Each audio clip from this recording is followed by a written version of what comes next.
ফেরাউন, সে হলো আবু জাহাল।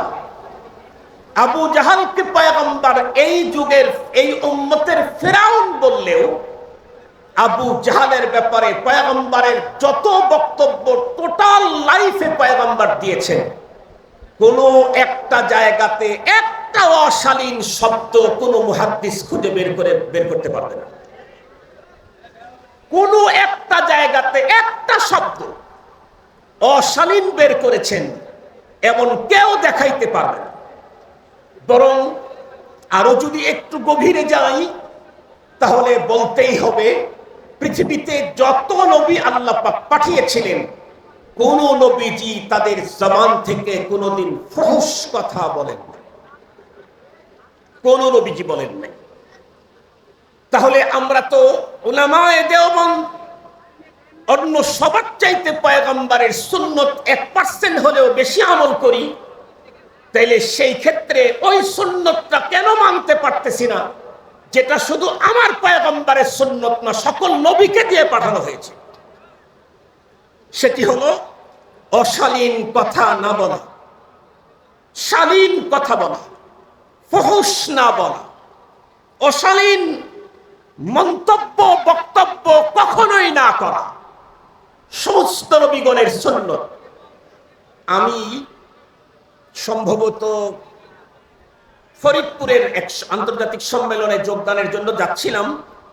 এক ভার্সিটির একজন প্রফেসর, উনি কওমি মাদ্রাসা থেকে দাওরা হাদিস, এরপরে ডক্টরেট নিয়ে উনি এখন একটা বিশ্ববিদ্যালয়ের প্রফেসর। উনি আমার গাড়িতে উঠে বলতেছিলেন, হুজুর আপনাকে আমি পছন্দ করি, ভালোবাসি। তো আমি বললাম, আল্লাহ আপনাকে ভালোবাসুক। উনি বললেন, হুজুর আপনার সাথে কথা বলার জন্য 4-5 বছর হয় চেষ্টা করি, কিন্তু হয় না। আজকে একই গাড়িতে বসেছি, একটা কথা বলতে পারি কি? আমি বললাম, বলেন। উনি তখন বললেন আফসোস করে যে, হুজুর আমি কওমি মাদ্রাসার, যদি ইউনিভার্সিটিতে পড়াই। আমরা কওমি মাদ্রাসার উলামায়ে কেরাম আজকের পৃথিবীতে নবীজির আদর্শের উপরে চলনেওয়ালা যত মানুষ আছে তার মধ্যে 1% হলেও আমরা আগানো। কিন্তু দুঃখের সাথে বলতে হয়, একটা গুরুত্বপূর্ণ বড় সুন্নত আমাদের ভিতরে মাতরুক। কি? সেটা হলো শুদ্ধ ভাষায় কথা বলা, শালীন ভাষায় কথা বলা। উনি বললেন এ কথা বাংলাদেশের কোন এক অঞ্চলের দিকে ইশারা করে বললেন, সেই অঞ্চলে বাংলাদেশে সবচাইতে বিদগ্ধ বিচক্ষণ প্রজ্ঞাময় বিজ্ঞ উলামায়ে কেরাম তৈরি হয়েছে, তাদের দ্বারায় অনেক খেদমত হয়েছে। শুধুই ভাষার সমস্যার কারণে তাদের যতটুকুন হওয়ার কথা ততটুকুন হয় নাই।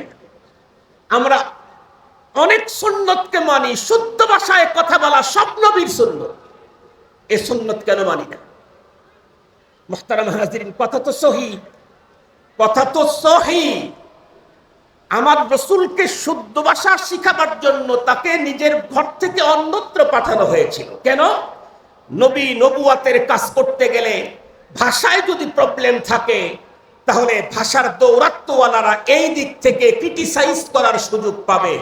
সেটাকেও সদ্দেবাপ করে দিয়েছেন রব্বুল আলামিন। আমি দাওয়াতের কাজ করতে গেলে যেমন আমার চেহারা সুরত, এটাকে সাজগোজ যেমন করা লাগে, পোশাকটা যেমন সুন্দর করা লাগে, পাচন ভঙ্গি তেমন সুন্দর করা লাগে, তেমনি আমার ভাষাটা শব্দগুলাও তেমনই সুন্দর করা দরকার, যাতে ভাষার কোন দিক থেকে রাসূল বিদ্বেষী কেউ কখনো ইসলাম মুসলিমদের উপরে আক্রমণ করার সুযোগ না পায়। মুহতারাম হাজিরিন, কিছুদিন আগে এক ভদ্রলোক হঠাৎ করে আরেক ভদ্রলোকের ফোনটা আমারে ধরায় দিয়েছে। উনিও ডক্টর, যার সাথে ফোন ধরায় দিয়েছেন উনিও ডক্টর, মাঝখানে আমি বললাম। আমারে কিছু বলার আগে বলতেছে, এই যে একজন ইসলামিক স্কলারের সাথে কথা বলেন। আমি তো ইসলামিক স্কলার না, আমি হইলাম কওমি মাদ্রাসায় পড়বো একজন বললাম। তো ইসলামিক স্কলার শব্দ শুই নাই, ওই পাঠ থেকে ওই ডক্টর সাহেব শুধু ইংরেজি বলতেছে, আমি তো আর কিছু বুঝি না। তো আমি চুপ করে আছি। এরপরে উনি এটা বললেন ওটা বললেন, অনেক কিছু বলার পরে আমাকে জিজ্ঞেস করেন আপনি কি করেন? আমি বলছি, ভাই আমি মাদ্রাসায় পড়াই আর মসজিদে পড়াই। মাদ্রাসায় কি পড়ান, মসজিদে কি পড়ান? মসজিদে নামাজ পড়াই, মাদ্রাসায় সবক পড়াই। এরপরে উনি আরবি বলা শুরু করলেন। আরবিতেও তো আমি অত দক্ষ এক্সপার্ট না, কারণ আমি তো সবসময় আরবি কথোপকথনে অভ্যস্ত না। আমি আর আরবি বলি না, আমি শুধু শুদ্ধ ভাষায় বাংলা বলতেছি। এরপরে উনি উর্দু শুরু করলেন। উর্দু তো আমি ওনার চাইতে ভালো বলতে পারি, কিন্তু আর দুইটা পারি না, এটা আর দেখায় লাভ কি? এই জন্য তখন আমি বাংলা বলতেছি। একটা পর্যায়ে উনি ওনার ভাষার দক্ষতার উপরে কথা বলে আমার এক উস্তাদের নাম উল্লেখ করে বললেন, আমি তো অমুকের সামনে গেলে অমুক আমাক এই বলে।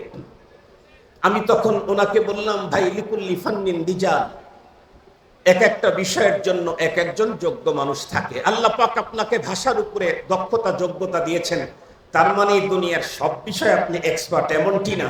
আমার জায়গায় আমি হিরো। কি বলছি? আমার জায়গায় আমি হিরো। মুহতারাম হাজিরিন, আমার এই ঘটনা নকল করার উদ্দেশ্য ছিল হলো এই, আমরা যাদের কাছে পয়গম্বরী উসওয়া আছে, সেই উসওয়া তো নরমাল না, উসওয়াতুন হাসানা।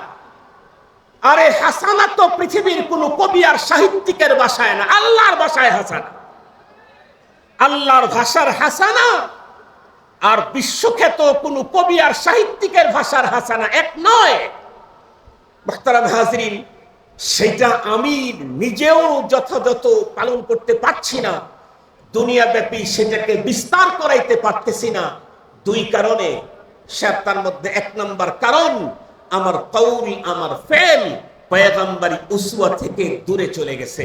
আমার কওল আর ফেল যদি পয়গম্বরী উসওয়ার অনুকূলে হয়, তাহলে ফুস্তু রাব্বিল কাবা, কাবার মালিকের কসম আমি কামিয়াব। আমার আমল দিয়ে যেমন মানুষ আমার কাছ থেকে আদর্শ নিতে থাকবে, আমার কথার দ্বারায় লক্ষ কোটি নাস্তিকের মাথা খুলে ইসলামের সুশীতল ছায়া তলে মুহাব্বত ও আকীদাতের সাথে আসতে থাকবে। আমরা তো সেটি করি না, আমরা তো শব্দ বোমা ফাটাই। বোম ফাটাইলে তো মানুষ আগায় আসে না ভেঙে যায়? এই মেয়ে কথা বলেন না কেন? বোম ফাটাইলে মানুষ সেখানে আগায় আসে না ভেঙে যায়? আমরা তো শব্দ বোমা ফাটাই, এ কারণে আমাদের বয়ানে মানুষ আগায়া কম আসে, ভেঙে যায় বেশি। আল্লাহ তাআলা আমাদেরকে কথা বলতে রাসূল করিম সাল্লাল্লাহু আলাইহি ওয়াসাল্লামের সুন্নতকে পুরোপুরি আমলে আল্লাহ তাআলা বাস্তবায়ন করার তৌফিক দান করুন।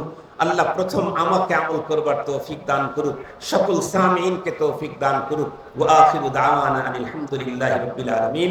আসসালামু আলাইকুম ওয়া রাহমাতুল্লাহি ওয়া বারাকাতুহু।